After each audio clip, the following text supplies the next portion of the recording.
Bonjour à toutes et à tous, c'est Manef comme d'habitude et je vous souhaite la bienvenue pour un nouvel épisode avec Monsieur Gabriel Desgagnés. Comment ça va? Bonjour, ça va très bien, merci toi. Ça va super, je suis heureux de t'avoir aujourd'hui avec nous. Toi, tu es vraiment spécialisé dans tout ce qui est plancher. Exact. Et ça sera le sujet d'aujourd'hui. Donc on va y aller en détail, on va le décortiquer, regarder plusieurs aspects des projets que tu traites, comment tu les traites et qu'est-ce qui a fait en sorte que tu en arrives là aujourd'hui. Donc tout d'abord, je vais vraiment te demander de te présenter, mais d'une manière... j'aimerais bien savoir, en fait, même ta présentation et le cursus que tu as suivi et qu'est-ce qui a fait en sorte que tu en arrives là aujourd'hui à gérer une entreprise. Oui, ben dans les grandes lignes, j'ai toujours un petit peu trempé dans le domaine des planchers de bois franc, les escaliers, ces choses-là. Mon père ainsi que mon oncle ont fondé l'entreprise en 89, donc l'année de ma naissance d'ailleurs. Puis, ils ont travaillé toute leur vie dans ce domaine-là. Fait que ça a fait un petit peu partie de mon contexte familial. Mon frère aîné également a travaillé là. Fait que, les conversations au souper, c'est beaucoup de ça. Mon grand-père a fait ça. C'est vraiment très, très familial. Puis, j'ai toujours trempé là-dedans, mais j'avais envie un petit peu de faire mon chemin de mon côté. Donc, j'ai poursuivi des études en administration des affaires. J'ai fait un baccalauréat. OK.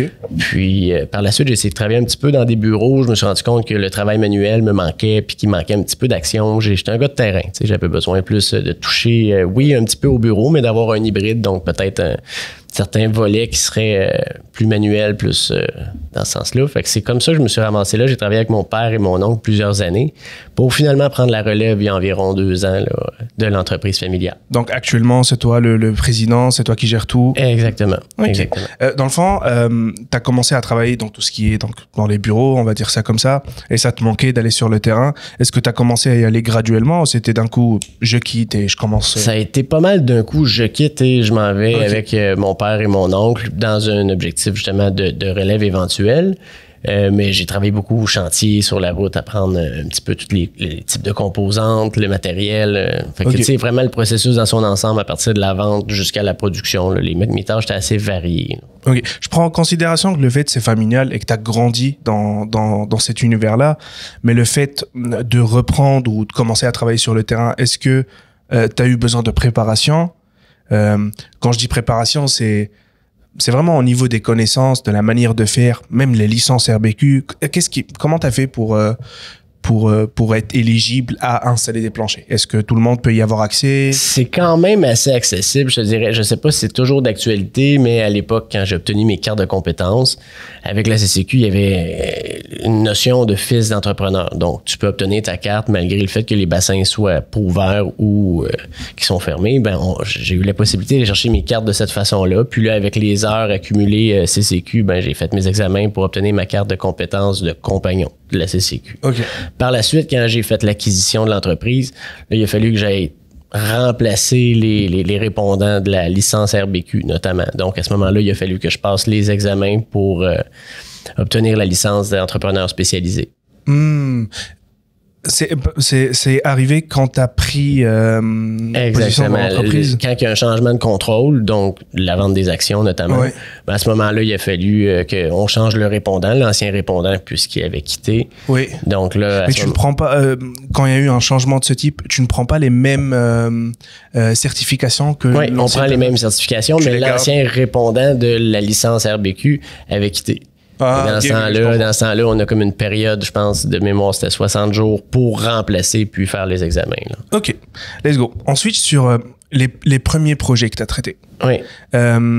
J'imagine que, comme tout type d'entrepreneuriat ou dans ce monde-là, les débuts sont toujours un peu peut-être au ralenti, difficiles. Comment ça a été pour toi? Ouais, c'est certain qu'on a repris une structure qui était déjà existante, donc on continue la même entreprise, mais il y a des façons de faire qui sont peut-être différentes entre moi et les anciens gestionnaires notamment.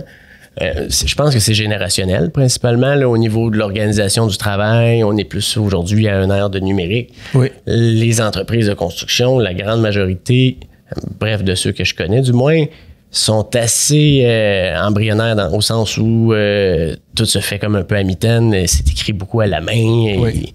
Et puis moi, je suis plus un gars d'informatique, que l'information soit accessible, puis qu'on soit... Fait que d'informatiser tous nos processus, c'est quand même un défi. Je pense que c'est là où les études que tu as fait, le baccalauréat que tu as eu en administration des affaires peut rajouter un plus dans ce que absolument. tu fais. C'est certain qu'on a survolé plusieurs domaines. Je pense que le principal atout que ça procure, c'est une réflexion, une capacité de mieux réfléchir peut-être les éléments. Moi, je pense que c'est ça que ça m'a apporté. OK. Est-ce qu'il y a eu un changement dans la manière de faire, dans la faisabilité, dans l'installation de plancher? Est-ce qu'il y a eu des changements de ce type, techniques un peu? Pas vraiment au cours des 40-50 dernières années, pas vraiment sur les façons de faire. Je te dirais peut-être au niveau des produits, il y a des produits qui ont été innovés beaucoup, qui ont été améliorés, mais ça reste les mêmes types d'installations. Tu sais, les vinyles sont beaucoup plus de qualité qu'ils l'étaient autrefois. Il va y avoir des textures, il va y avoir des veinages. Ils vont être mieux imprimés, alors qu'à l'époque, c'était seulement une impression un peu plate qui était sur... OK. Donc, il y a du relief au fur et à mesure. Il y a beaucoup plus exact. de relief. Ça tourne autour des matériaux qui vont être utilisés. Mais le type d'installation reste le même. OK. Mais les matériaux sont plus de qualité, ils vont peut-être, dans certains cas, résister mieux à l'eau. Là, on parle moins du bois, là, on parle plus du vinyle ou des planchers laminés notamment. OK. La différence entre ces types de planchers, quand tu gères un projet de ce type, est-ce que les projets se passent d'une manière où c'est le client qui choisit le type de plancher, donc bois franc, vinyle ou autre, ou c'est toi qui le conseilles? Ben, c'est certain que c'est un peu des deux. Le client, souvent, va avoir des préférences ou quoi que ce soit, mais il faut regarder dans quel environnement ça va être installé, quelle utilisation va y en avoir aussi. Tu sais, dans un espace commercial, exemple, dans un magasin qui aurait pignon sur rue, ce serait un petit peu mal avisé de mettre du bois franc. Parce que, bon, eau et bois ne font pas bon ménage nécessairement. Dans des bureaux, on peut voir ça à l'occasion du bois, mais c'est sûr que quand il y a de l'eau, là, ça fait réagir beaucoup, puis ça peut créer des problématiques. OK, si on suit cette logique, ça veut dire, est-ce qu'il y a un changement de plancher entre le sous-sol et le rez-de-chaussée? Le rez-de-chaussée et le deuxième étage, non? Ouais, ben ça peut arriver dans certains cas. Tu sais, exemple, si on met un plancher massif au rez-de-chaussée, au deuxième étage, mais là, si on veut également mettre du bois dans le sous-sol, ce serait non recommandé par les fournisseurs, notamment à cause du taux d'humidité, puis de plusieurs problématiques qui peuvent en venir là. Toi, tu fais du commercial et du résidentiel? Oui, principalement du résidentiel, majoritairement du résidentiel. Mais ça arrive qu'il y a des Mais on a projets, quelques mandats à l'occasion qui sont commerciaux. OK, j'imagine que c'est des gros projets comme l'exemple que oui, absolument. On a déjà fait des restaurants, des choses comme ça. À ce moment-là, il y a beaucoup de travail un peu plus artisanal où on va sabler plutôt qu'installer un produit. Dans certaines situations, on va mettre de l'huile plutôt que du vernis, ou ça dépend vraiment de l'utilisation puis de la façon aussi que le client a l'intention de l'entretenir. Là. OK. J'ai une question. En fait, il y a plusieurs informations qui sont venues me submerger parce que je me rappelle que je suis entré sur votre site web et qu'en bas, j'ai vu vraiment tous vos fournisseurs. Oui. Ceux que vous collaborez donc avec eux. Et je me rappelle qu'il y a quelques années, je sais pas si c'est avant le Covid ou je pense que c'est après le Covid, parce que moi, je travaillais avec Soumission Rénovation et à chaque fois que ça tournait autour du bois, je pense qu'il y avait une pénurie de bois où il y avait quelque chose qui a stoppé durant la pandémie, là. Peut-être. Durant la pandémie, ben, c'était surtout l'approvisionnement en matériel. Là. Donc, le bois, notamment, en a fait partie. Il y a eu beaucoup d'augmentation de prix, un petit peu comme dans tous les domaines, en fait. Là, plus j'y repense, là, dans tous les domaines, ça a augmenté pas mal. Mais pénurie de bois, pas tant que ça. Tu t'en rappelles pas? Non. Je pense que moi, il y a plusieurs projets où quand j'appelle le client et que je discute avec lui, il me dit c'est impossible de trouver du plancher, c'est impossible de trouver des poutres, c'est impossible de trouver du bois. Et je me disais, mais qu'est-ce qui se passe? Est-ce qu'il y a quelqu'un qui vole tout le bois ou autre? Mais je sais pas, ça m'est venu comme ça. Je voulais juste m'assurer qu'il n'y a pas eu de gros soucis par rapport à ça. Tu dis ça, mais j'ai l'impression qu'il y avait une usine assez grosse qui avait, puis là, je dis ça sous toute réserve, là, je suis pas certain, là, mais qu'il y a quelque chose qui avait passé au feu ou puis que ça aurait diminué l'inventaire ou que ça aurait créé une problématique. Ah, je voulais juste vérifier. On passe sur l'explication. J'aimerais bien avoir une idée ou que tu m'expliques de A à Z comment un projet de ce type se passe. Donc, on va y aller, on va passer les étapes de tu as trouvé un client, tu discutes avec lui, tu expliques le projet. Maintenant, tu vas te fournir au niveau du plancher. J'imagine que pour la plupart des projets ou peut-être la plupart des cas, t'enlèves le plancher déjà existant pour en remettre à nouveau. Dans le cas d'une installation, oui, la plupart du temps, c'est comme ça. OK. Est-ce qu'il y a, j'imagine qu'il y a des membranes, il y a des trucs en dessous du plancher? Est-ce que cela aussi ça va dépendre. Ça va dépendre du type d'installation. Si c'est déjà sur un contreplaqué, notamment, ou un OSB, à ce moment-là, entre ça et le plancher, si c'est une installation cloué, donc qui va être standard cloué. À ce moment-là, on met un papier isolant. Mais quand il va y avoir une installation, comme dans le cas de plancher d'ingénierie où les lattes sont plus larges, à ce moment-là, le fournisseur recommande d'avoir une installation assistée avec de la colle. Dans ces situations-là, on ne mettra pas de membrane ou on ne mettra pas de papier isolant pour la simple et bonne raison que si on collait notre plancher sur le papier, il n'y a rien qui tiendrait. Là. À ce moment-là, c'est la colle qui va servir de donc ça dépend. Les matériaux qui vont être utilisés gèrent aussi la manière de... Est-ce qu'il va y avoir de l'isolant en dessous? Exact, il va y avoir juste des plaques Il y a également, si on va faire une installation sur le type d'installation va faire varier beaucoup. Tout le reste des composantes autour. Quel type d'installation? Exemple, dans des condos ou dans des tours à condos, ces choses-là, on va faire sur une dalle de béton. Fait qu'à ce moment-là, on ne sera pas en mesure de prendre notre bois puis de le clouer comme on le ferait dans une maison unifamiliale où c'est un contreplaqué. OK. Bah, c'est logique. C'est ça. On va pas le clouer au béton directement. Je comprends. Moi, ce qui m'intrigue, c'est les projets. Je sais pas si ça se fait, hein, mais je pense que les clients, parfois, peuvent réinstaller le plancher. En fait, réinstaller le même plancher. Si quelqu'un veut juste remplacer la membrane en bas. Ouais, on le voit ça très, très rarement. Je dirais que c'est principalement faisable si on avait, exemple, un plancher laminé ou flottant, où ce qu'on peut le déclipper puis le réinstaller. Mais souvent, quand ce sont de vieux planchers, on pourrait récupérer quelques planches pour faire une réparation dans une autre pièce, par exemple. Mais souvent, c'est parce que ça va briser. T'sais, on va l'enlever, il est tellement cloué que tous les morceaux vont briser. Fait que c'est difficile de réinstaller un plancher de bois. OK. On va dire que est-ce que ça dépend de la manière dont il était? Parce que si on prend un plancher qui a été cloué, c'est sûr qu'à chaque fois que tu vas retirer une planche de bois qui a été clouée, tu vas avoir 4 trous où ça va être magané un peu. Mais si ça a été collé ou autre, il y a peut-être moyen de la réutiliser. Je te dirais que la seule situation dans laquelle on peut réutiliser, c'est lorsque c'est une installation flottante. Alors que les morceaux sont là, mais qui sont pas cloués ou qui sont pas collés. Parce que s'ils avaient été collés au béton, c'est encore pire dans le sens qu'il va se délaminer, il va vraiment tout casser en petits morceaux lors de la démolition. Difficilement réutilisable. C'est important d'ailleurs pour cette raison-là, lorsqu'on fait des projets de démolition, de au moins recycler le bois. OK. De quelle manière tu le... C'est en faisant affaire avec une compagnie qui va recycler les matériaux de construction. Parce qu'il y a certaines compagnies qui vont le faire alors que d'autres vont juste mettre ça totalement. à scrap. On a fait un épisode, on a fait un podcast avec une entreprise. En fait, ce qu'elle fait, c'est que à chaque fois qu'il y a des chantiers, à la fin des chantiers, en fait, ça arrive que les entrepreneurs ou bien même les clients commandent un léger surplus au niveau des matériaux dans le cas où ça se passe pas bien ou autre. Mais dans ce cas-là, quand le surplus, on a rien à faire avec, on fait quoi? On peut le revendre ou on peut l'utiliser pour un autre projet ou autre. Et c'est comme si c'était une marketplace de matériaux qui n'ont pas été utilisés ou qui sont encore en très bon état et qui peuvent être réutilisés. Donc, le fait de recycler, ça reste toujours une option. Ou même l'utiliser dans un autre espace de la maison, pourquoi pas. Absolument. Toi, tu travailles, tu desserres tout Montréal. Oui, Montréal, la Rive-Sud de Montréal et les environs. OK. C'est quoi le type de plancher le plus installé, le plus demandé, le plus acheté? La plupart du temps, je te dirais que c'est un plancher de bois massif qui va être autour de... C'est la largeur qui va jouer beaucoup. L'essence, la largeur, c'est surtout ça qu'on voit. En termes de prix, souvent le merisier, ça reste un bois dur du Québec qui est assez recherché par les clients parce que le prix est assez bas aussi. Fait que je dirais que ce serait du merisier 3 pouces et quart. OK. Et le prix, c'est un prix au pied carré? C'est un prix au pied carré la plupart du temps. Dans la plupart des projets aujourd'hui, ce qui a changé beaucoup versus il y a peut-être 30 ans, c'est aujourd'hui, les produits sont davantage pré-vernis ou pré-finis en usine. OK. Donc, anciennement, on installait un plancher brut qu'on sablait sur place puis qu'on appliquait le vernis dessus.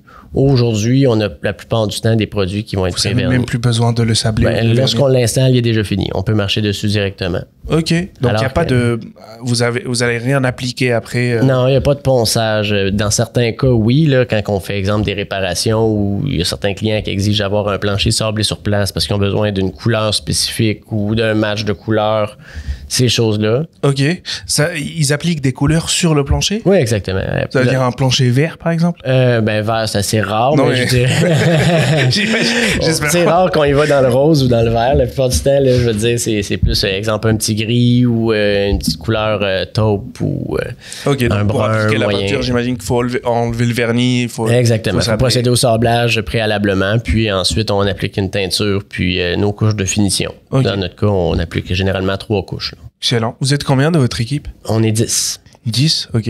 Est-ce que vous êtes dans le mindset de 10 pour un projet? Vous êtes 5-5 sur 2 projets? On est plusieurs, on est sur plusieurs projets à la fois. Tu sais, nos projets, contrairement à l'entrepreneuriat général qui dure, exemple, 6 mois, 8 mois, 1 an, la plupart de nos projets vont être à l'intérieur d'une semaine. Pour la démolition, la réinstallation, etc. Une semaine pour...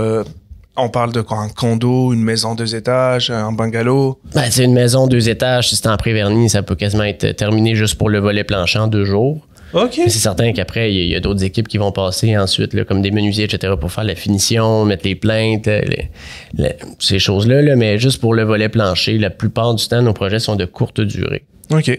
J'ai vu sur le site aussi qu'à part le plancher, vous faites aussi tout ce qui est escalier. Oui, exactement. Escalier et rampe, là, qui est souvent un volet qu'on va mettre ensemble. Là. Lors de la conception de l'escalier, on va également mettre les rampes. Ok. Oui, on fait ça également. Est-ce que vous le faites d'une manière structurelle? Est-ce que vous faites la structure de l'escalier? Ou parce que je pense qu'il y a 2 manières de faire. Soit vous le construisez vraiment manière menuiserie sur mesure et vous le finissez de A à Z, ou bien les escaliers, je pense que ça peut s'acheter en kit. Très rarement en kit. La plupart du temps, là, je te dirais que ça se fait sur place, sur mesure. Ok. Fait que, Donc tous les escaliers que vous gérez, c'est des sur mesure, vraiment. Absolument. Excellent. Faut faire produire les composantes. Chaque projet a des composantes spécifiques. La couleur, le type d'essence de boule, le type de vernis qu'il va y avoir. De ce côté-là également, on le fait beaucoup en pré-vernis aujourd'hui. Donc les composantes, le gros du travail va se faire en atelier. Là. Ok. Et ça prend combien de temps pour faire je sais que ça dépend. C'est une question où il y a vraiment beaucoup de facteurs. Ouais. Ça dépend des marges, ça Exact. dépend. Mais environ, une moyenne. Ben, je vous dirais que si on calcule la production, là, on sera en mesure de calculer un délai d'approximativement 3 à 4 semaines. Ok. Pour la production et l'installation. Généralement, ça tourne autour de C'est ça. relativement rapide pour tout. Oui. Puis au moment de l'installation, la plupart du temps, ça se fait en une journée. Donc, on arrive avec le matériel, on fait la protection de poussière, puis on procède à l'installation. On dispose des rebuts. Puis on est prêt après ça à fonctionner puis circuler dans l'escalier. Excellent. Et pour les planchers que vous installez, est-ce qu'il y a une forme de garantie? Absolument. Il y a toujours la garantie du fabricant. Donc là, ça va varier selon le fournisseur. Ben oui, en fait, il y a les garanties du fabricant. Ils vont tourner autour. Ça dépend des produits, vraiment. Là. C'est difficile de s'avancer là-dessus en termes de durée. Là. Mais toujours la garantie du fabricant sur le produit, le fini. Ok. C'est une garantie sur le fait que la latte de plancher va pas se casser toute seule, Exactement. par exemple? Dans le cas d'un plancher d'ingénierie, par exemple, là, que ça va pas se délaminer, que la colle va pas fondre ou qu'il va pas s'abîmer de façon prématurée. Là, Ok. J'aimerais bien savoir les problèmes les plus récurrents que tu vois dans ta job qui tournent autour du plancher, comme notamment tout ce qui est les planchers qui gonflent, par exemple. Comment tu gères ça? Est-ce que si quelqu'un a ce type de problème chez lui, il doit tout refaire ou il peut juste refaire cette partie-là? Est-ce qu'on suit la logique de ça dépend comment ça a été installé? Parce que si c'est avec du clou, ça suit quand même cette logique-là. Je dirais le problème le plus commun, ça va être le contrôle du taux d'humidité dans la maison. Okay. Ce qui est bien important parce qu'en période estivale, on a souvent la climatisation où il y a beaucoup plus d'humidité dans l'air. Donc, le bois c'est une matière qui va absorber quand même l'humidité. Donc, il va se dilater. Exact. Mais quand il y a beaucoup d'humidité comme en été, il va avoir tendance plus à gonfler, donc à forcer puis à élargir. Alors qu'en hiver, avec le chauffage, tous les appareils d'appoint qui partent, ben le taux d'humidité va diminuer. Donc là, le plancher va comme diminuer un petit peu de largeur, ce qui pourrait laisser des espacements là, entre les lattes. OK. L'espacement entre les lattes, parce qu'on parle d'espacement entre les lattes et j'en ai chez moi dans le sous-sol. Oui. Dans le sous-sol, il y a quelques lattes de plancher qui jouent. C'est-à-dire, je peux les faire venir à droite et à gauche. Ouais. Ça, c'est un problème lors de l'installation. Pas nécessairement. Souvent, on pourrait peut-être juste y ajouter de la colle par endroit, mais en fait, dans le sous-sol, ce que je présume, c'est que c'est un plancher laminé ou un plancher en vinyle, donc qui est une installation flottante, sont comme rentrées une dans l'autre. Oui. Des fois, c'est juste parce qu'ils sont mal tapés ou mal insérés dans l'autre. Fait que oui, on pourrait dire peut-être un potentiel problème d'installation. OK. Donc, je peux suivre, en fait, essayer de les placer l'une dans l'autre. Exact. Puis souvent, tu sais, dans une situation comme la tienne, là, on pourrait peut-être retirer la plainte au bout, puis aller mettre quelque chose qui va la barrer pour l'empêcher de bouger. Exact. OK, logique. Maintenant, j'aimerais bien savoir le plus gros projet que tu as géré. Celui vraiment qui t'a fait passer un cap. Dans les gros projets, je te dirais principalement, probablement, des projets pour des écoles, des commissions scolaires, des choses comme ça. Ce sont des projets, ce sont des appels d'offres avec SEAO, où ce qu'on doit faire plusieurs planchers de gymnase. Exemple, un lot de gymnase, ça va être à peu près 8. Puis là, si tu obtiens 2 ou 3 lots, ben à ce moment-là, tu vas avoir une vingtaine de gymnases. Ça book un été. Tu sais, on avait... Parce que c'est toujours en période estivale, alors que les écoles sont fermées, évidemment. Logique. Ouais. Fait que non, ça c'était un gros projet. C'est surtout, en fait, au niveau des appels d'offres, là, de monter la soumission, toute la paperasse qui va avec, de s'assurer du mandat, puis... OK. J'imagine que je vais pas... le calcul des dimensions, parce que j'ai vu que le plancher s'achète par paquet. Oui. Ou par palette. Oui. Donc, c'est un nombre de paquets. Donc, tu calcules la dimension. Mm-hmm. J'imagine que tu as un logiciel ou quelque chose qui te permet de dire pour telle dimension, tu auras besoin de... Bon, on a un pourcentage de perte qu'on utilise. Ça va dépendre un petit peu de la largeur de la latte également, puis de la façon que c'est fait. T'sais, on va avoir plus de pertes si on a plusieurs pièces versus si on a une grande pièce à air ouverte. Fait que la plupart du temps, on calcule pour l'installation entre 5 et 7% de perte. OK, quand tu dis perte, ça veut dire lors de l'installation, la latte de bois se casse ou... Non, les pertes, c'est davantage au niveau des coupes. Par exemple, si on arrivait sur le bord d'un mur, ben là, à ce moment-là, il faut couper parce que la dernière planche, ça ne pourra pas être pleine, par exemple. C'est principalement ça. Tu sais, quand on fait des coupes au bout de nos murs, ben ceux-là, on peut les conserver puis les utiliser pour repartir de l'autre côté. Là, mais il y a certains morceaux. Des coupes, quand il y a des angles qui vont vraiment adapter le plancher. Exact. C'est à ce moment-là qu'on a besoin d'un petit léger surplus. Exactement. OK. C'est... Waouh. Est-ce que dans la manière d'installer le plancher, par exemple, on commence à installer dans une pièce, est-ce que c'est possible d'arriver au milieu de l'installation qu'on se dise, OK, en fait, je dois tout refaire parce que j'ai mal fait un calcul ou autre? Oui. OK, ça arrive, oui, ça peut arriver. Je te dirais, c'est vraiment les vérifications qu'il faut faire avant le début de l'installation. Donc, vérifier, s'assurer que l'éclairage est bien, s'assurer que les murs sont droits, que l'endroit où on a décidé de partir, c'est ce qui va donner le meilleur coup d'œil. OK. C'est par exemple sur le bord d'une céramique, si c'est dans l'entrée, on voudrait pas arriver avec un tout petit morceau de bois. Donc, ce serait peut-être une belle place pour démarrer l'installation, pour s'assurer que le coup d'œil va être joli. OK, wow. Donc, tout ça, il faut le faire avant de commencer. Avant de commencer, oui, effectivement. Faut pas se dire, hop, faut tout enlever. Exact. On peut pas commencer dans 2 pièces en même temps non plus, parce que... Ouais. Logique. Est-ce que tu installes du carrelage aussi? Non. La céramique? Oui. Non, pas du tout. On ne touche pas à la céramique. Mais tu pourrais. On pourrait. Rien ne t'empêche niveau certification ou RBQ ou autre? Non, effectivement, je ne pense pas, mais on préfère vraiment se concentrer sur le bois. En fait, on fait de l'installation, mais aussi du sablage. Donc, mais c'est toujours autour du bois. C'est sûr, quand on va faire des rampes aujourd'hui, l'un des plus grands vendeurs, ce sont des barreaux de métal. Là. On en fait. C'est pas une question de ça. Là. Mais, OK, je voulais vraiment savoir, est-ce que ça prend la même RBQ quand on parle de... Parce que moi, je mets dans une seule catégorie, tu vois, plancher, carrelage, tout ce qu'on marche dessus, si je peux dire. Donc, est-ce que... Couvre-plancher, en fait. Hein? Exactement. Les tapis seraient là-dedans. C'est ça, les tapis, c'est ça. Donc, c'est juste, vous pouvez le faire, c'est juste que vous spécialisez dans ça, vous voulez pousser tout ce qui tourne autour du plancher. Je comprends totalement. Si vous le faites bien, continuez à le faire bien. On ne change pas une équipe qui gagne. Et là, vous venez de dire tout ce qui est sablage et vernissage. À quel moment quelqu'un peut décider de sabler et de revernir le même plancher qu'il a? Et j'aimerais bien aussi 2 questions en une. Avoir une idée de la durée de vie d'un plancher. Est-ce que ça existe, ça? Ça va vraiment dépendre de l'utilisation. En fait, je vais répondre à la première question. On va souvent sabler, vernir ou même avec une teinture entre les deux. Là. Dans le cas exemple d'un escalier, le client remplacerait son plancher, mais il ne remplace pas son escalier. Il aimerait par contre qu'on sable son escalier pour agencer la couleur du plancher. Mais à ce moment-là, on va faire un sablage, décapage. OK. Sinon, autrement, il y a des gens qui vont décider, exemple, là, d'ajouter du bois finalement dans la cuisine, qui était anciennement en céramique. OK. Par la même occasion, de ressabler toute la surface, tout le rez-de-chaussée, par exemple. Dans ces situations-là, on va faire ça. Il y a des gens qui, pour des raisons d'écologie également, vont s'inspirer, vont décider de procéder à un sablage plutôt qu'un remplacement. Là. OK. Puis le deuxième volet, tu peux me rappeler ta question? C'est par rapport à la durée de vie. La durée de vie. La durée de vie va vraiment varier en fonction de l'utilisation que les gens en font. Là. Tu sais, dans le sens, comme je l'ai précisé précédemment, quand c'est un environnement commercial, mais là, il n'y aura pas le même. Il y a beaucoup plus de va-et-vient. Il va peut-être avoir des chaussures avec des souliers. Les gens n'enlèvent pas leurs chaussures, contrairement à quand on rentre dans une maison, généralement, les gens vont enlever leurs chaussures.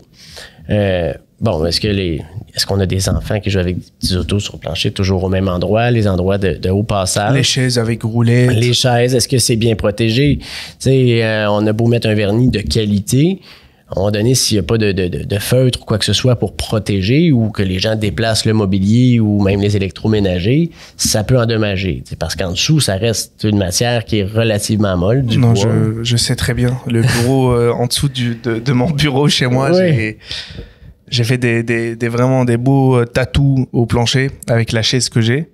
Parce que je fais comme ça, je roule sur le plancher et je travaille beaucoup de temps chez moi, donc ça laisse vraiment des grosses traces.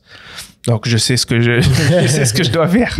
Mais dans mon bureau, on a tout posé, on a tout installé en bois il y a environ 10 ans, je pense. Puis je me rends compte que c'est un bureau, là, donc j'enlève pas mes souliers, il y a un petit peu d'eau, etc. Puis il a très bien vieilli mon plancher. Puis même l'endroit où je roule toujours avec mes roulettes de chaise, il a resté on n'a pas le même plancher.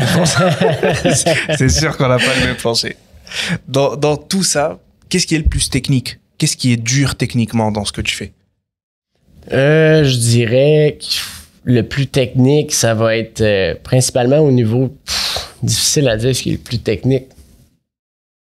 Qu'est-ce qui t'a pris le plus de temps à maîtriser, par exemple? Ou à comprendre, ou à... Le sablage. Le sablage? Le sablage, là, ça demande... c'est plus comme un peu de l'artisanat. C'est très artisanal. Donc, plus difficile à comprendre, plus imprévisible, dans le sens qu'on fait tout avec un environnement qui est moins contrôlé que lorsque les planchers sont faits en usine par un fabricant, exemple. Le sablage, c'est le fait de vraiment enlever toutes les layers en haut du plancher pour le rendre... Ça va être de poncer pour ramener jusqu'au bois sans vernis dessus. Puis, par la suite, on va effectuer la finition sur place. Ça prend beaucoup de temps. Hein? C'est plus long quand même, là. Puis, parce qu'il faut le bâtir également. Tu sais, on applique après ça 3 couches. Puis là, faut le laisser sécher entre-temps. Donc, c'est ce qui fait en sorte que c'est un petit peu plus long en termes de main-d'œuvre, là. OK. Il y a beaucoup de... qu'est-ce que tu vois au niveau des tendances qui tournent autour du plancher? Est-ce que il y a moins de personnes qui switchent vers le plancher? Il y en a plus qui vont vers le plancher? Est-ce que... J'aimerais bien savoir les gens... en fait, j'aimerais bien savoir les tendances généralement. Qu'est-ce que les gens choisissent? Soit pour une nouvelle construction, par exemple, ou bien pour une construction existante. Est-ce qu'il y a un switch qui va être fait d'une manière, tu vois? Ce qu'on voit déjà dans les dernières années, principalement là, tout ce qui est designer, c'est pratiquement systématique, là, du moins de mon expérience, ils vont toujours vers le chêne blanc. Ou puis là, en termes de couleurs, je te dirais que ce sont des couleurs qui semblent être de plus en plus pâles. OK. Du moins les dernières expériences que j'ai vécues au cours des derniers mois. Puis, une autre tendance qu'on peut observer, ça va être au niveau de la largeur des lattes. De plus en plus, les clients recherchent un look avec des lattes plus larges. Anciennement, on avait du 1 pouce 3/4 ou des lattes très étroites, un peu comme dans vos bureaux. Extrêmement petites, ceux-là. Oui. Mais ceux-là, c'est latte par latte? Ça, c'est latte par latte. C'est morceau par morceau, ouais. Excusez-moi pour les personnes qui ne voient pas ce que je vois tout de suite, mais c'est juste au bureau, les lattes de plancher sont extrêmement fines et petites. Fines et longues. C'est du combien dimension? C'est du 2 pouces et quart environ. Voilà. Donc, je me suis dit, Parce que moi, j'imaginais que c'était un gros carré où il y avait déjà les lattes bricolées, la facilité. Mais non. Ce serait rapide. Waouh! Tout ça. Morceau par morceau. Incroyable. Mais j'imagine que ça, c'est de la tendance, ça? Ça fait partie de... De moins en moins. C'était peut-être le standard qu'on avait il y a 4 ans environ dans les maisons neuves. Maintenant, les standards qu'on observe dans les maisons neuves, c'est plus autour de du 3 pouces et quart, donc encore un pouce plus large. Puis en termes de couleur, ben, ça varie beaucoup selon les choix des clients. Là. Excellent. Donc là, toi, ton entreprise, c'est Parquet Design D&D. Oui, c'est bien ça. D&D? D&D pour Denis et Daniel, qui sont les fondateurs. OK, excellent. .com, bien sûr. Exact. Comment ton entreprise se démarque de la concurrence? J'imagine qu'il y a beaucoup d'autres entrepreneurs qui fournissent, qui installent les planchers. Mais comment toi, tu arrives à te démarquer et à présenter? Parce que c'est pas évident pour les entrepreneurs, notamment d'une manière un peu brute, ce que tu vends toi, c'est ton expérience, c'est ta manière de faire. C'est vraiment tous les skills que tu as pu acquérir au fur et à mesure et tous les projets que tu as pu gérer. Mais ça, c'est pas quelque chose de visible pour les clients. Oui. Donc, comment tu arrives à leur faire comprendre ça, à leur faire savoir ça? Je dirais que notre principal atout serait probablement l'expérience qu'on a en arrière de la cravate. De bien connaître notre domaine, de ne pas s'étendre sur d'autres domaines, de vraiment bien connaître le bois. On privilégie vraiment la qualité également. Là. Donc, je pense que de réputation, ça nous aide beaucoup. La façon de conserver, ce serait pas mal comme ça que je le vois. Je ne sais pas si je m'exprime clairement. Là. Oui, totalement. Ouais.